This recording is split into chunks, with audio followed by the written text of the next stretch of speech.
이 시간 우리 함께 보신 본문으로 십계명은 여전히 우리에게 필요한가? 십계명은 여전히 우리에게 필요한가? 라는 제목으로 함께 말씀의 은혜를 나누려고 합니다. 기독교 윤리실천 본부, 줄여서 기윤실이라고 아마 들어보셨는 분들이 많으실 텐데, 이 기독교 윤리를 이제 실천해야 된다. 우리가 너무 믿음을 강조해서 믿음은 좋아졌는데, 그 믿음이 좋아진 만큼 우리가 사회에서 빛으로 소금으로 우리 하나님께서 우리에게 맡겨주신 그런 일들을, 또 사명들을 잘 감당하지 못하는 것에 대해서 안타까워 하신 분들이 모여서 우리 기독교 윤리 실천 운동 본부를 만들었어요. 작년 2023년도 이제 설문을 조사를 했습니다.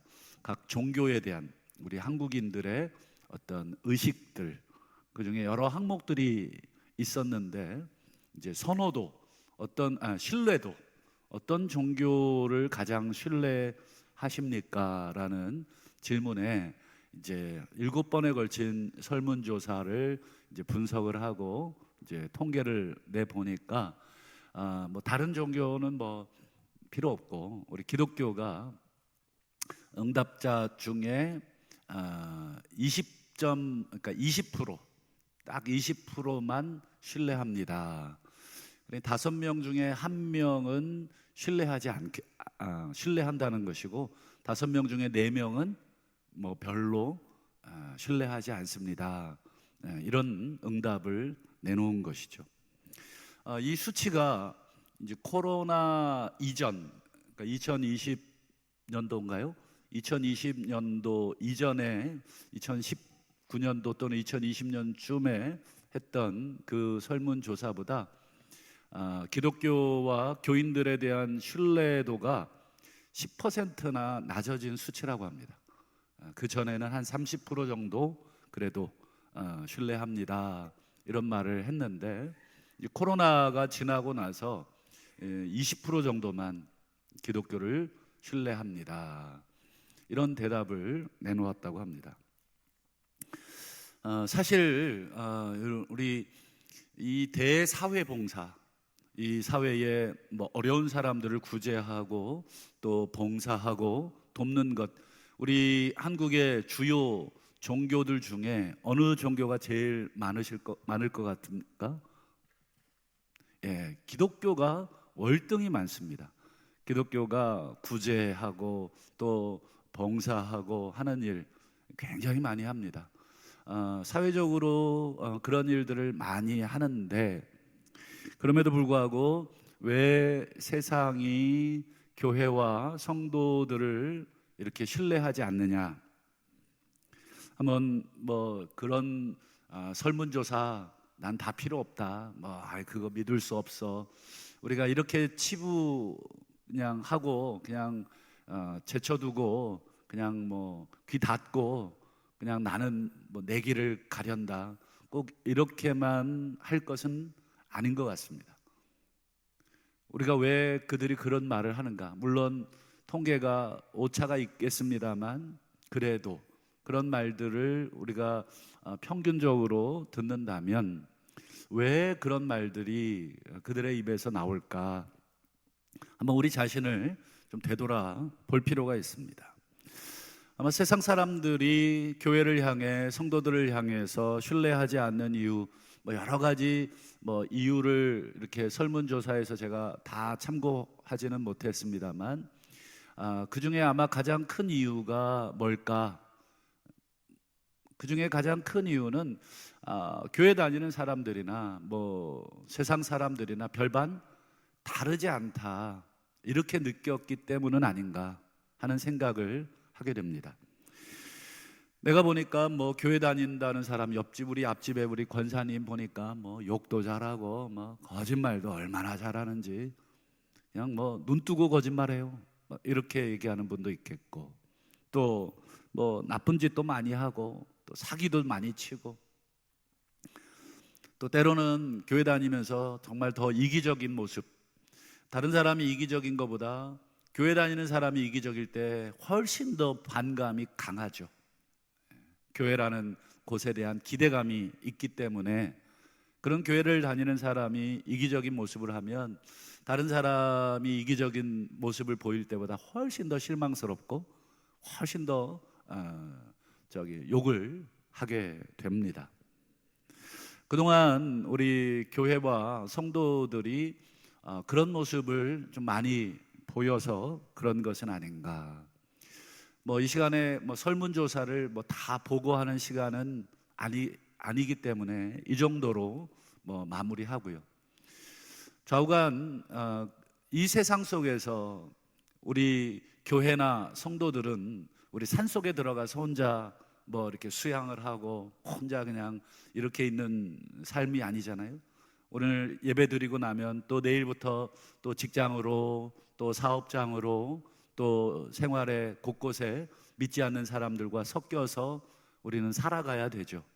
그런 의미에서 그들은 내가 교회를 다닌다는 말을 들으면 물론 내 앞에서는 별로 티를 내진 않겠습니다만 그러시냐 그러겠지만 혹시 돌아서면서 아이고 저 사람하고는 두 번 다시 상대하면 안 되겠네, 삶은 엉망인데 맨날 교회 가자고만 하고 교회 와보니까 맨날 성도들이 지지고 볶고 싸우는 것만 보여주면서 전도를 어떻게든지 간에 해와놓고 또 보여주는 모습은 또 얼마나 우리가 또 못난 모습들을 또 많이 보여줬습니까? 그런 면에서 우리가 단 10%만이라도 그들의 말이 사실이라고 할지라도 5%만이라도 사실이고 나머지 95%는 다 거짓말이라고 할지라도 오늘 우리 자신을 돌아보는 것이 하나님 앞에서 유익하고 또 말씀 앞에서 우리 자신을 점검하는 것이 좋을 줄로 믿습니다. 그런 의미에서 우리가 10계명은 정말 오늘 우리에게 필요하다. 왜냐하면 구원받은 백성들이 어떻게 살아야 하는가에 대한 그 원리를 오늘 이 10계명을 통해서 하나님이 가르쳐주고 있기 때문에 그렇습니다. 먼저 우리가 10계명의 세부적인 내용을 우리 들여다보기 전에 10계명의 큰 원리를 오늘 이 시간은 우리가 좀 같이 나누고 그 원리만 알면 우리가 앞으로 생활하는 데 있어서 저는 자신하는데 80%, 90% 이상은 우리가 이 10계명에 순종하는 삶을 살게 될 것이다 확신하게 됩니다. 여러분 10계명을 이렇게 하나로 이렇게 쭉 들 수 있는 그 10계명을 관통하는 원리들이 있어요. 그 원리가 뭘까요? 그 원리는 여러분 우리 마가복음 12장에 나와 있습니다. 한번 마가복음 12장 29절부터 31절을 한번 보여드리죠. 자, 10계명에 대한 계명에 대한 질문을 율법사가 예수님께 했습니다. 그러자 예수님께서 그 계명을 요약해 주십니다. 첫째는 이것이니 앞에 이제 생략하고 주 너의 하나님을 사랑하라. 둘째도 이와 같으니 내 이웃을 내 몸과 같이 사랑하라 하신 것인데 이보다 더 큰 계명은 없다. 이보다는 무슨 뜻이겠습니까? 그렇죠. 사랑하라는 계명보다 더 큰 계명은 없다. 즉 모든 계명들 여러분 구약 레위기나 또 우리가 이제 앞으로 살펴보게 될 신명기의 이 10계명을 기초로 해서 이 세칙들이 굉장히 많습니다. 세칙들이 굉장히 많아요. 셀 수도 없고 머리에 집어넣기도 어려워요. 그런데 이 사랑이라는 가장 큰 그 계명 다 밑에 있다는 거예요. 조금 더 뒤집어 말하면 이 모든 세칙들 우리가 다 외우기도 어렵고 다 기억하기도 어려운 수많은 하나님의 율법들 10계명을 포함한 이 수많은 율법들은 전부 다 이 사랑이라는 것으로 다 지킬 수 있다 이런 뜻이 됩니다. 그러니 여러분 10계명을 쫙 10계명이라고 하는 그 그릇에다가 손을 딱 집어넣어서 하나를 딱 잡아서 끄집어내라고 하면 뭐가 나와야 되겠습니까? 그렇죠. 사랑이라고 하는 줄이 쫙 나오면 10계명이 아니라 100계명, 1000계명, 10,000계명이 있어도 여러분 끄떡없는 것입니다. 그래서 여러분 10계명을 묵상하고 또 10계명을 기억하고 또 할 때 여러분 늘 중심에 뭘 기억을 하셔야 되겠습니까? 그렇죠. 사랑이라는 그 큰 대원칙을 여러분들이 놓치시면 여러분 아무 소용이 없습니다. 그러면 여러분 이 사랑이 10계명을 관통하는 가장 큰 계명인데, 그러면 사랑이 뭔지를 알아야 우리가 사랑을 하든지 말든지, 사랑이 뭔지를 알아야 하나님도 사랑하고 이웃도 사랑할 텐데 사랑이 뭡니까? 라고 믿지 않는 사람들이 물어본다면 뭐라고 대답하시겠습니까? 이게 이제 우리의 숙제입니다. 사랑이라는 말은 누구보다도 많이 사용하잖아요. 우리 어버이날이라 아마 우리 자녀들이 아빠 엄마 사랑해요 이렇게 말도 많이 하실 거고, 나도 니들 사랑해 이런 말도 주고받으실 텐데, 어떤 의미로 사랑이라는 말을 사용하시는가? 하나님을 사랑하라 그러고 이웃을 사랑하라고 하셨는데, 그러면 어떻게 하는 것이 하나님 사랑하는 것이고 어떻게 하는 것이 이웃을 사랑하는 것입니까? 이런 질문이 자연스럽게 나오겠죠. 그래서 오늘 십계명의 그 간단한 내용을 먼저 좀 보려고 합니다. 이 사랑의 원리를 잘 보시려면 십계명의 이 내용을 표현을 좀 보셔야 됩니다. 십계명이 총 몇 개의 계명으로 되어 있습니까? 라고 물으면 바보죠. 10계명이니까 10계명이죠. 근데 여러분 이 10개의 계명 중에 8개의 계명에서 공통적으로 사용되는 단어가 있어요. 한 번도 그 생각 안 해보고 보셔서 잘 모르실 텐데, 10개 중에 8개 계명에 계속 반복해서 나오는 단어가 있어요. 그게 뭘까요? 그렇죠. 뭐뭐 하지 말라, 뭐뭐 하지 말아라. 8번이나 10개 중에 8할 이상을 뭐뭐 하지 말라. 한번 찾아볼까요? 하나님에 대한 계명이 1계명부터 우리 4계명인데 그 중에 3개를 먼저 보죠. 우리 신명기 5장 7절, 8절, 11절을 한번 볼까요? 7절은 1계명이면 나 외에 다른 신을 내게 두지 말아라. 그냥 나만 사랑해라 이렇게 말하지 않고 나 외에 다른 신을 내게 두지 말아라. 2계명도 보실까요? 너는 자기를 위하여 새긴 우상을 만들지 말아라. 나를 사랑해라고 말해도 되시는데 우상을 만들지 말아라. 그 다음 우리 3계명을 볼까요? 내 하나님 여호와의 이름을 망령되이 일컫지 말아라. 계속 끝에 뭐가 계속 반복이 됩니까? 하지 마라, 하지 마라, 하지 마라. 하나님을 사랑하라는 걸로 요약되는 이 십계명이 전부 다 안을 들여다보니까 하나님이 싫어하는 것을 하지 않는 것이 하나님을 사랑하는 것이라는 것을 보게 됩니다.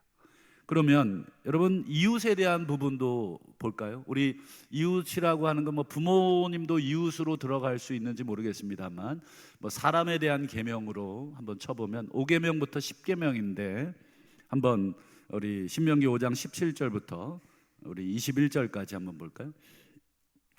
우리 17절은 6계명, 18절은 7계명, 6, 7, 8, 9, 10 총 5개의 계명의 끝에 뭐가 있어요?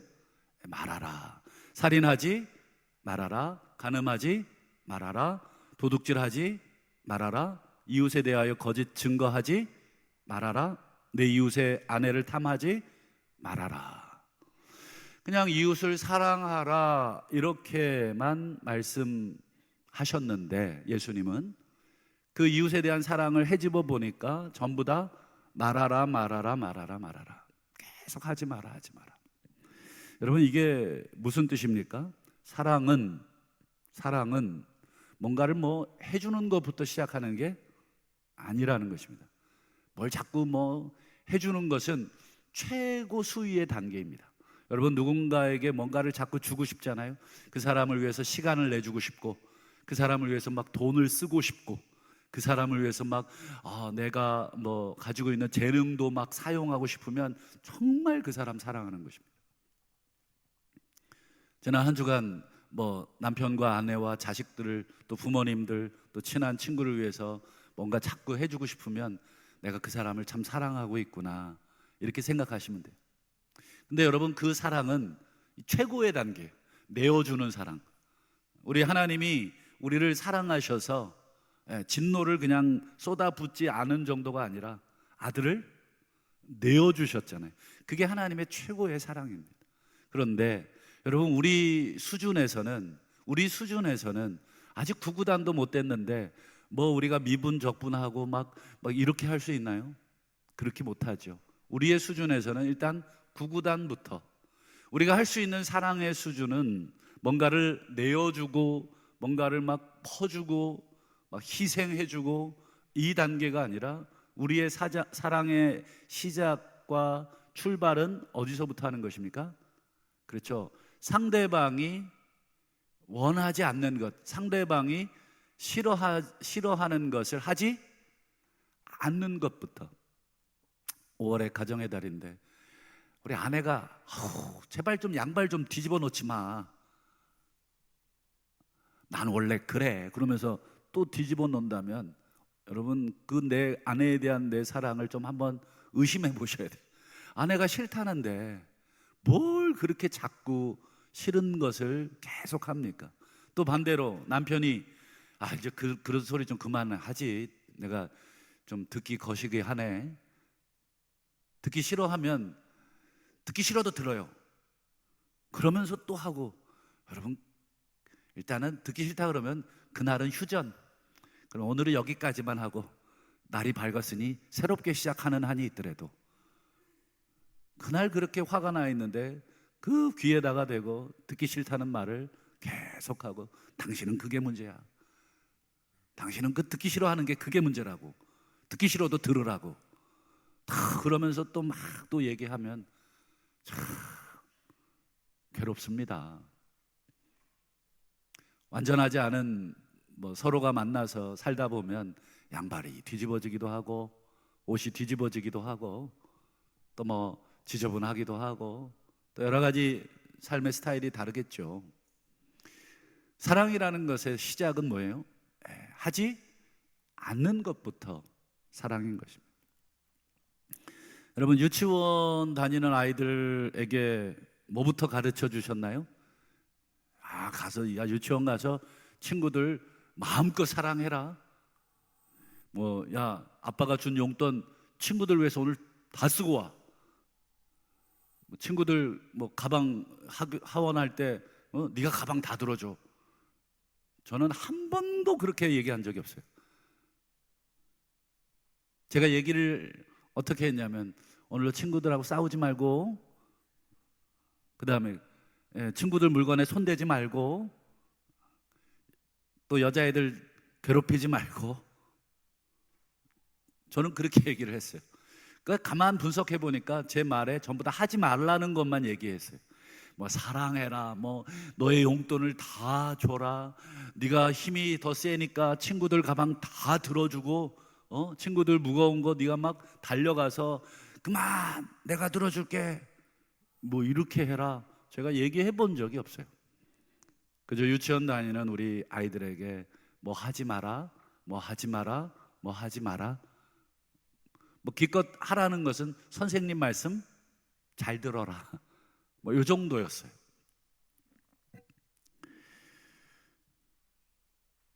여러분, 우리 자녀들이나 우리 손주들에게 가르치는 사랑이 오늘 십계명에서 하나님이 우리에게 가르치는 사랑과 수준이 어떻습니까? 똑같습니다. 하지 말라는 거예요. 10개 중에 8개는 하지 말라는 것입니다. 하나님이 싫어하는 거 하지 말고, 이웃이 싫어하는 거 제발 좀 하지 말라. 이게 십계명의 시작이고 하나님 사랑, 이웃 사랑의 시작이다. 그러니 여러분, 이 십계명이라는 것은 하나님에 대한 사랑, 이웃에 대한 사랑을 어떻게 해야 되는지에 대한 최소한의 명령입니다. 최대한의 명령이 아니라 최소한의 명령. 네 용돈 저 친구에게 줘라가 아니라 저 친구 용돈 뺏지 말라는 거예요. 이게 최소한입니다. 최소한. 내가 가진 걸 다 주지는 못해도 최소한 이웃을 이 말을 하면, 이 행동을 하면 저 친구가 오해를 받을 수 있지, 이렇게 하면 저 친구가 다른 친구들에 의해서 왕따를 당할 수 있지, 내가 확인도 되지 않은 말을 하면 저 사람이 우리 마을에서 어려움을 당할 수 있겠지, 저 사람이 원하지 않는 그런 행동을 하면 저 사람이 불편할 수 있겠지. 최소한의 것을 지켜주라는 것, 거기서 사랑이 시작이 된다는 것입니다. 지난 한 주간을 한번 되돌아보시죠. 하나님 사랑하시고 또 이웃을 내가 얼마나 사랑했는가. 사랑이라고 질문을 던지지 마시고 내가 하나님 싫어하는 거 얼마나 하지 않았는가, 이웃들이 원하지 않는 것을 얼마나 하지 않았는가. 여러분, 이웃들 가운데 험담 듣는 거 원하는 사람 한번 손 들어보세요. 야, 누군가 나 좀 욕해줬으면 좋겠어. 내 진심을 오해해서 막 곡해했으면 좋겠어. 막 나에 대해서 나쁜 소문을 막 이 사람 저 사람에게 퍼뜨렸으면 좋겠어. 이렇게 생각하는 사람 아무도 없잖아요. 그건 싫기 때문에 그랬습니다. 사실이어도 싫어요. 그러면 그거부터 하지 않는 것입니다. 그래서 성경에 보면, 신명기에 보면 내 이웃을 까닭 없이 저주하지 말라. 이게 십계명의 하위 계명들입니다. 그리고 이웃의 지게표를 몰래 옮기지 말라는 거예요. 지게표가 뭐예요? 예전에는, 요즘은 등기를 하지만 예전에는 그냥 돌멩이 하나 여기다가 얹어놓고 여기서부터 내 땅. 그런데 지나가다가 발로 툭 차요. 저만큼. 그러면 내 땅은 넓어지고 저 사람 땅은 좁아지잖아요. 그래서 지게표라는 것을 옮기지 말라는 거예요. 즉 이웃에게 손해가 되는 행동을 하지 말라. 이게 전부 다 신명기에 보면 십계명의 하위 계명들이 많아요. 그 모든 것들이 전부 다 이웃이 원하지 않는 것을 하지 않는 것, 그게 사랑이다.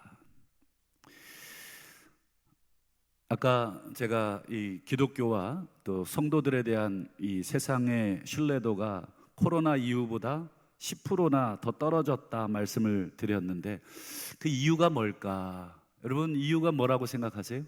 코로나를 지나면서 이 기독교에 대한 반감, 신뢰도가 10%나 더 떨어졌어요. 이유가 뭐라고 생각하세요? 아마 대부분 동의하실 텐데, 아마 코로나 시국에 막 이 대면 예배를 막 강행하고 그리고 막 정부에 대해서 예배의 자유를 침해한다고. 여러분, 우리가 코로나 시절에 왜 비대면 예배를 드렸습니까? 코로나 감염되는 게 두려워서 그런 분들도 계시겠지만 저는 하나도 두렵진 않았습니다. 코로나 걸리는 거 하나도 두렵진 않았어요. 우리 연세 높으신 분들은 좀 두려움이 있으실 수 있지만 아직 저는 젊어서 그랬는지 걸리면 또 걸리는 거고, 또 치료받고 나으면 낫는 거고, 소위 죽으면 죽으리라는 심정으로 코로나 때 대면 예배 드리는 거 두렵지 않았습니다. 우리에게는 예배를 드릴 자유가 있습니다. 우리 대한민국은 종교의 자유가 있어서 얼마든지 예배를 드릴 수 있고, 얼마든지 우리끼리 모여서 예배 드리겠다고 그렇게 할 수도 있어요. 벌금 매길려면 매겨라. 우리는 드릴 수 있다. 그러나 우리가 그 자유를, 그 권한을 왜 스스로 제한한 것입니까? 그렇죠. 이웃들이 지금 전염병으로 인해 고통하고 불안해하고 괴로워하고 있는데, 우리가 가진 자유를 그렇게 막 쓴다면, 이웃이 제발 좀 안 모였으면 하는데, 너희들 예배가 싫어서가 아니라 자꾸 모여서 계속 전염병이 확산되면 나에게도 전염병 걸릴 확률이 더 높아지겠죠. 그것 때문에 불안해서 그런 건데, 너희들은 그렇게 예배드리는 것이 좋냐? 그게 하나님에 대한 사랑이냐? 그러면 하나님 사랑과 이웃 사랑이 동전의 양면과 같은데, 우리 이웃에 대한 이 전염병 시국에, 다른 시국이면 몰라도 이 전염병 시국에 그렇게까지 우리가 싫어하는데, 우리가 부탁을 하는데 그렇게 해야 되느냐? 아마 교회 때문에 코로나가 더 심해졌다 이런 말씀을 드리는 것은 전혀 아닙니다. 그러나 세상 사람들이 코로나를 지나면서 기독교에 대한 신뢰를 10%나 더 떨어뜨렸다는 것은 아마도 그 영향이 크지 않았을까. 대부분의 선량한 우리 성도들과 교회들은 이 국민들이 불안해하는 이 전염병을 우리가 함께 막기 위해서 비대면 예배로 우리가 다 전환을 했고, 그리고 소독도 하고 거리 유지도 하고 법에서 정하고 쇠측에서 정하는 것들을 최대한 이 사회의 시민의 일원으로서 우리가 함께 그 고통을 분담을 했습니다만, 몇몇 강경한 그런 교회들은 계속해서 대면 예배를 강조했기에 아마도 이웃들은 저 교회라고 하는 집단, 저 교인들이라고 하는 집단은 이 사회에 정말 도움이 되지 않는구나, 암적인 존재가 저 집단이 아니냐, 이렇게 아마 조롱을 한 것 같습니다. 여러분, 하나님께서는 우리에게 10개의 계명을 주신 것이 아닙니다. 하나의 계명을 10가지로 설명하신 것 뿐입니다. 여러분, 하나님께서 주신 그 하나의 계명은 무엇입니까? 아까 10계명이라고 하는 주머니에 손을 집어넣어서 하나를 잡아서 끄집어 내라고 하면 무슨 말씀이 여러분 따라온다고 말씀드렸죠? 그렇죠? 사랑이라는 단어가 따라오는 것입니다. 그래서 예수님께서 하나님으로서 하신 그 계명이 있습니다. 우리 그 부분을 한번 볼까요? 요한복음 13장 34절, 우리 한번 한 목소리로 다 함께 읽어보겠습니다. 시작. 새 계명을 너희에게 주노니 서로 사랑하라. 내가 너희를 사랑한 것 같이 너희도 서로 사랑하라. 새 계명, 계명이라는 것은 구약에 하나님만이 주시는 것인데, 이제 예수님께서 새로운 계명을 주시는데, 그건 10계명도 아니고 100계명도 아니고 딱 한 가지 계명입니다. 서로 사랑해라. 10계명을 펼쳐놓으니까 사랑이라는 계명 하나만 남듯이, 예수님은 그 본질을 정확하게 알고 계셨고, 구약시대의 백성들에게 주셨던 이 10계명의 본질도 사랑이고, 그리고 예수님께서도 그 사랑을 다시 한번 우리에게 확인시켜 준 것입니다. 사랑하는 우리 성도 여러분, 우리가 하나님의 계명이 너무 많아, 지켜야 될 게 너무 많아, 외우지도 못하겠어, 1계명이 뭐야, 6계명은 또 뭐고, 도무지 이제 나이가 드니까 있는 것도 까먹고 도무지 잘 외워지지도 않고, 외워지지 않아서 우리가 계명을 못 지키는 게 아닙니다. 여러분, 10계명이 아니라 100계명, 1000계명이 있다고 할지라도 어떤 원리로 살면 됩니까? 사랑이라는 원리. 사랑이 무엇입니까? 제발 상대방이 원하지 않는 거 하지 않는 것부터가 여러분 사랑의 시작인 것입니다. 하나님이 원하지 않는 거 하지 마시고, 이웃들이 원하지 않는 거 하지 마시고, 그리고 내 안에 조금 더 사랑이 커지거든 하지 않는 것에 멈추지 마시고 한 걸음 더 나아가, 내가 뭘 해줄까? 내가 하나님을 위해서 뭘 할까? 내가 이웃을 위해서 뭘 할까? 내가 교회를 위해서 뭘 할까? 여러분, 자꾸 내 머릿속에 뭘 해주고 싶은 마음이 넘치면 여러분, 그 사람은 사랑으로 가득한 것입니다. 하지 말라는 것도 막 해짓고 다니고 그런 모습이 내 안에 있다면 여러분, 아직 우리의 마음속에 사랑의 출발에도 서 있지 못하는 것입니다. 마지막으로 사도 바울이 이런 말씀을 하셨습니다. 로마서 13장 8절에서 피차 사랑의 빚 외에는 아무에게든지 아무 빚도 지지 말라. 남을 사랑하는 자는 율법을 다 이루었습니다.